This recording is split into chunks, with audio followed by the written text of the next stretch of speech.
Assalamu alaikum. I'm Shaila. Hope you are well.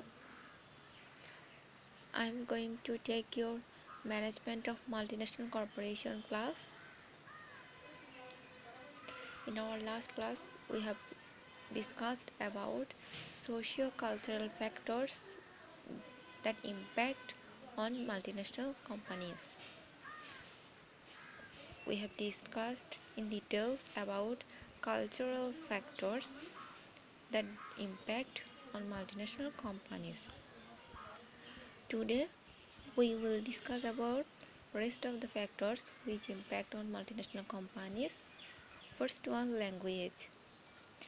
Let's see how language impact on multinational companies. The diversity of language among various foreign countries is a source of many challenges for multinational companies.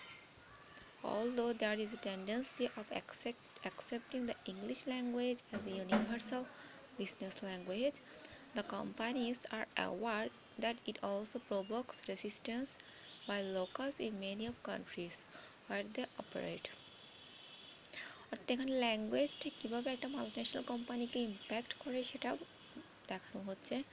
Language হিসেবে আমরা সবাই জানি English হচ্ছে একটা international language. তো একটা multinational company যখন তার বিজনেসটা নিজের হোম কান্ট্রির বাইরে অন্য দেশে অপারেট করতে যায় তখন ইংলিশ দিয়ে সে তার কোম্পানিটা চালাতে পারে, ঠিক আছে, কিন্তু সব দেশের জন্য এটা অ্যাকসেপ্টেবল না। ইংলিশ যতই ইন্টারন্যাশনাল ল্যাঙ্গুয়েজ হোক না কেন, এটা মাল্টিন্যাশনাল কোম্পানি যখন অন্য একটা কান্ট্রিতে তাদের বিজনেসটা অপারেট করে তখন ওই দেশের লোকাল পিপলদেরকে কিন্তু রিক্রুট করতে হয়। আর লোকাল পিপলদেরকে যেহেতু রিক্রুট করতে হয়, একটা লোকাল পিপল একটা দেশের পিপল কিন্তু ওই দেশের ল্যাঙ্গুয়েজে সবচেয়ে বেশি কমফোর্টেবল। ওই দেশের ল্যাঙ্গুয়েজে নিজেদের থটগুলো নিজেদের এক্সপ্রেশনগুলো ভালোভাবে শেয়ার করতে পারে, যেটা ইন্টারন্যাশনাল ল্যাঙ্গুয়েজ ইংলিশ বা অন্য কোনো ল্যাঙ্গুয়েজে পারে না। তাই যে কোনো দেশের ল্যাঙ্গুয়েজটাও একটা বড় একটা ফ্যাক্টর মাল্টিন্যাশনাল কোম্পানির ক্ষেত্রে। যেমন আমরা বলি, যেমন চায়নার ক্ষেত্রে যদি বলি, চাইনিজদের ভাষা কি চীনা, যেটাকে বলা হয় মান্দারিন। ওখানে ইংলিশ একদমই চলে না। ইংলিশ যদিও ইন্টারন্যাশনাল ল্যাঙ্গুয়েজ, কিন্তু চায়নাতে একটা বিজনেস অপারেট করতে গেলে অবশ্যই চাইনিজ জানতে হবে এবং বিজনেসটা মান্দারিন ল্যাঙ্গুয়েজে অপারেট করতে হবে। ঠিক একইভাবে আমরা যদি বলি স্প্যানিশ, ওখানেও ঠিক ওদেরকে স্প্যানিশ ল্যাঙ্গুয়েজে বিজনেসটা অপারেট করতে হবে।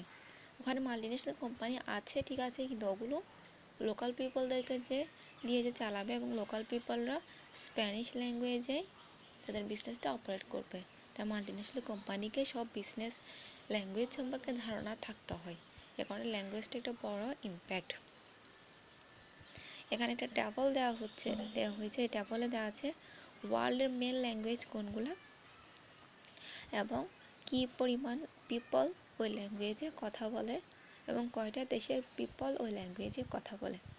এখানে ফার্স্ট ওয়ান, এক নম্বরে যেটা হচ্ছে মান্দারিন বা চাইনিজটা হচ্ছে মান্দারিন ভাষায় কথা বলে, যেটা পৃথিবীতে 13টি দেশে বলা হয় এবং অ্যাপ্রক্সিমেটলি 848 মিলিয়ন পিপল মান্দারিন ল্যাঙ্গুয়েজে কথা বলে।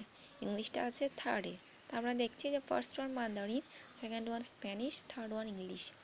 তার মানে ইংলিশ ইন্টারন্যাশনাল ল্যাঙ্গুয়েজ হলেও ইংলিশ জানলেও চায়নাতে কিংবা স্পেনে একটা বিজনেস রান করতে গেলে কখনোই ইংলিশ দিয়ে চালানো যাবে না। অফকোর্স তাদের লোকাল ল্যাঙ্গুয়েজ মান্দারিন কিংবা স্প্যানিশ সম্পর্কে ধারণা থাকতে হবে।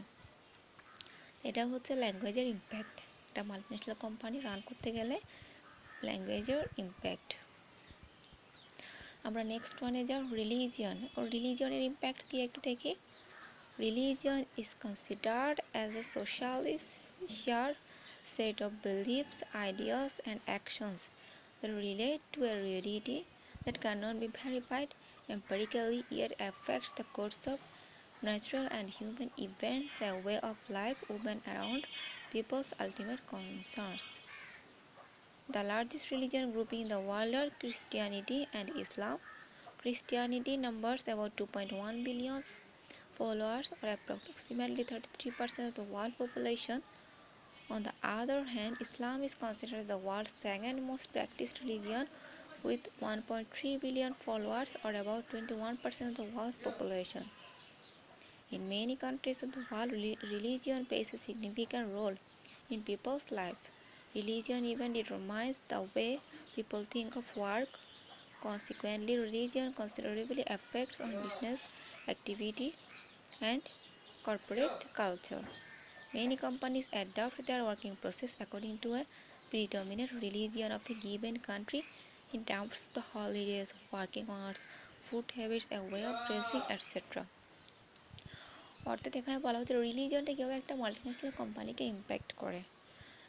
যেমন আমরা দেখি আমাদের বাংলাদেশে কিন্তু ম্যাক্সিমাম পিপল ইসলাম বা মুসলিম ল্যাঙ্গুয়েজই প্র্যাকটিস করে, যার কারণে দেখা যাবে যে বাংলাদেশে যখন একটা মাল্টিন্যাশনাল কোম্পানি অপারেট করতে যাবে তাদেরকে অবশ্যই হালাল প্রোডাক্ট প্রডিউস করতে হবে। তারা যদি প্রফিট করতে চায় তাদেরকে অবশ্যই হালাল প্রোডাক্ট প্রডিউস করতে হবে, কারণ যেহেতু ইসলামিক রিলিজিয়নে হালাল প্রোডাক্ট না হলে কেউ এটা কনজিউম করবে না। ঠিক আছে, ঠিক একইভাবে যেমন ড্রেস কোডের ক্ষেত্রে বলি, যখন একটা ইসলামিক কান্ট্রিতে ইরাকে বা ইরানে ওরকম একটা কান্ট্রিতে যখন মাল্টিন্যাশনাল কোম্পানি অপারেট করতে যাবে তখন তাদের ড্রেস কোডে একটা ইসলামিক মাইন্ড সেট আপ করতে হবে। কিন্তু যখন একটা ওয়েস্টার্ন কান্ট্রিতে মাল্টিন্যাশনাল কোম্পানিটা তাদের বিজনেসটা রান করতে যাবে তখন তাদের ড্রেস কোডটাও হবে ওয়েস্টার্ন স্টাইলে। অর্থাৎ রিলিজিয়নের সাথে আমাদের মাল্টিন্যাশনাল কোম্পানির product, dress code, attitude, behaviour, marketing সব কিছুই চেঞ্জ হবে। যেমন আমাদের দেশে ইসলামী শরিয়া ভিত্তিক অনেক ব্যাংক প্রচলিত আছে, কারণ আমাদের দেশের ম্যাক্সিমাম মানুষ যেহেতু মুসলিম, তারা ইসলামিক ওয়েতে ব্যাংকিংটা পছন্দ করে বলে দেশে ইসলামিক ব্যাংকিংগুলো খুব ভালো কাজ করছে। কিন্তু আমরা যদি এখন খ্রিস্টিয়ান কোনো কান্ট্রিতে যাই ওখানে কোনো ইসলামিক ওয়েতে ব্যাংকিং সিস্টেম আমরা পাবো না, কারণ তাদের ওরকম কাস্টমার নেই। তো এটা দেখা যাচ্ছে রিলিজিয়নটা মাল্টিন্যাশনাল কোম্পানিকে এভাবে ইম্প্যাক্ট করে। এখানে আপনাদেরকে একটা গ্রাফ চার্ট দেওয়া হয়েছে, the world religion as percentage of world population. যেখানে দেখানো হয়েছে পৃথিবীর কত পার্সেন্ট মানুষ কোন রিলিজিয়নে প্র্যাকটিস করে। মানে ফার্স্ট যে রিলিজিয়নটা সবচেয়ে বেশি প্র্যাকটিস করে এটা হচ্ছে খ্রিস্টান 33% পিপল হচ্ছে খ্রিস্টান, আর ইসলাম রিলিজিয়ন প্র্যাকটিস করা হচ্ছে 21% পিপল। অর্থাৎ ইসলাম হচ্ছে সেকেন্ডে, খ্রিস্টিয়ান হচ্ছে ফার্স্টে।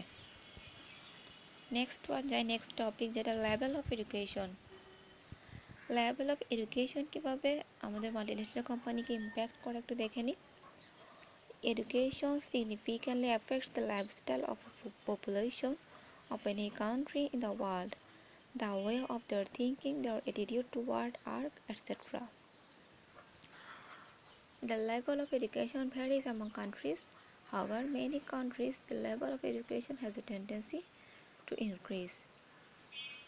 Education level and level of literacy of population of given country are indicators of the quality of their potential workforce. অর্থাৎ এখানে বলা হচ্ছে লেভেল অফ এডুকেশনটা কীভাবে ইম্প্যাক্ট করে, এটা কান্ট্রির এডুকেশন লেভেলই এফেক্ট করে ওই কান্ট্রির পপুলেশনদের লাইফস্টাইল কেমন হবে, তাদের থিঙ্কিং, তাদের মেন্টালিটি, তাদের অ্যাটিটিউড, তাদের কাজের প্রতি বিহেভিয়ার কেমন হবে সেটা একটা দেশের এডুকেশন লেভেলই ডিটারমাইন করে। আর এডুকেশন লেভেলটা কান্ট্রি ওয়াইজ বিভিন্ন ধরনের হয়ে থাকে।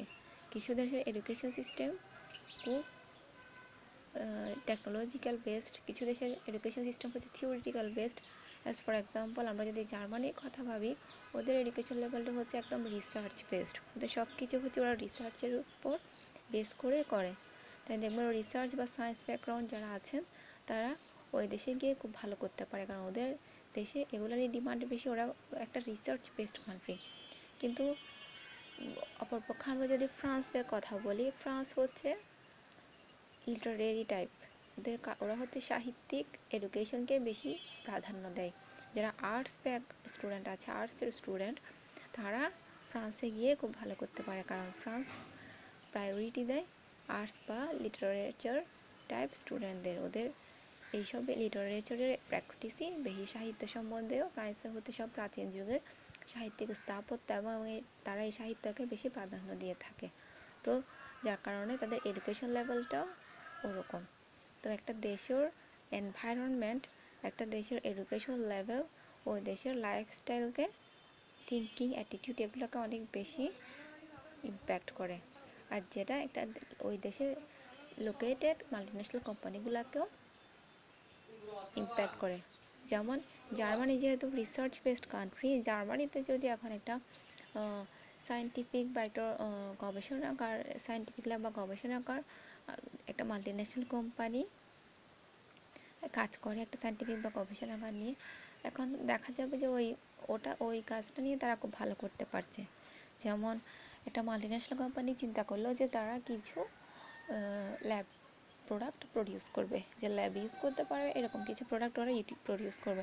এখন জার্মানিতে যদি তারা এটা করে দেখা যাবে তাদের অনেক প্রফিট হচ্ছে, যেহেতু তারা রিসার্চের উপরই বেশি গুরুত্ব দেয়। কিন্তু সেম জিনিসটা তারা যদি ফ্রান্সে করে দেখা যাবে তাদের প্রফিট অনেক কম হচ্ছে, যেহেতু ফ্রান্সের এই জিনিসটার ইম্পর্টেন্স কম। ওদের যেহেতু লিটারেচার ইম্পর্টেন্স, তাদের ওখানে সায়েন্স বা সায়েন্টিফিক কিছু খুব ভালো প্রফিট করতে পারবে না। তাই এই লেভেল অফ এডুকেশনটা মাল্টিন্যাশনাল কোম্পানিকে ইম্প্যাক্ট করে। নেক্সট ওয়ান হচ্ছে customer preference.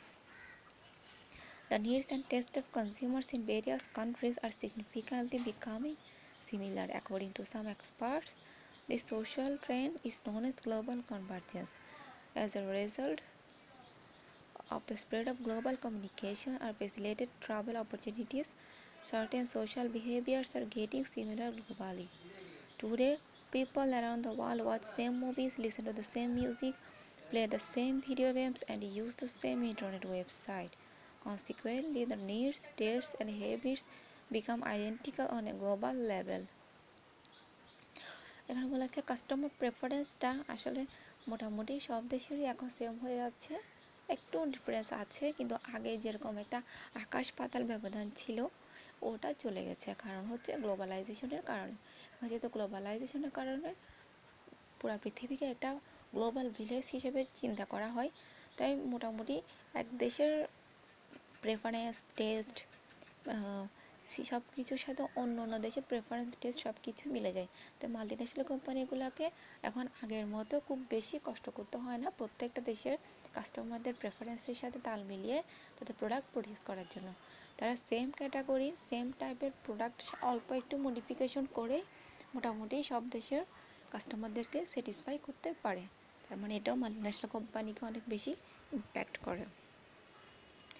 Next one, the attitude of the society towards foreign business. এটা খুব ইম্পর্টেন্ট একটা টপিক। ফরেন বিজনেসের প্রতি সোসাইটির অ্যাটিটিউডটা পজিটিভ নাকি নেগেটিভ, এটার উপরে মাল্টিন্যাশনাল কোম্পানির প্রফিট বা মাল্টিন্যাশনাল কোম্পানির স্টে করাটা অনেক বেশি ডিপেন্ড করে। The social and government attitude towards foreign business, especially towards foreign companies and their products, are one of the social factors that may have a significant impact on the performance of multinational companies. The social and government attitudes of the particular country towards foreign companies and their products can range from complete acceptance and trust to complete distrust and antagonism.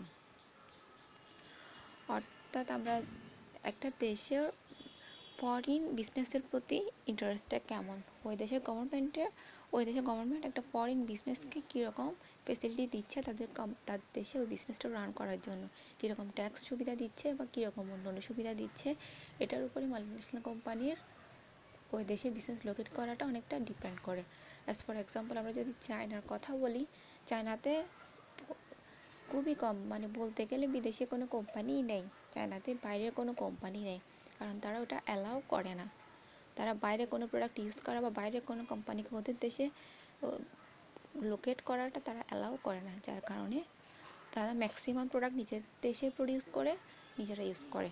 যার কারণে তাদের চিন্তা হচ্ছে তাদের প্রফিটটা তাদের দেশে থেকে যাবে, সেটা বাইরে যাবে না। যার কারণে তারা বাইরের কোনো কোম্পানিকে তাদের দেশে বিজনেস লোকেট করার প্রতি খুব একটা ফেসিলিটি বা ইন্টারেস্ট দেয় না, এবং তারা নিজেদের প্রোডাক্ট সব কিছু যা লাগে নিজেরাই প্রডিউস করে, নিজেদের প্রোডাক্ট নিজেরাই ইউজ করে।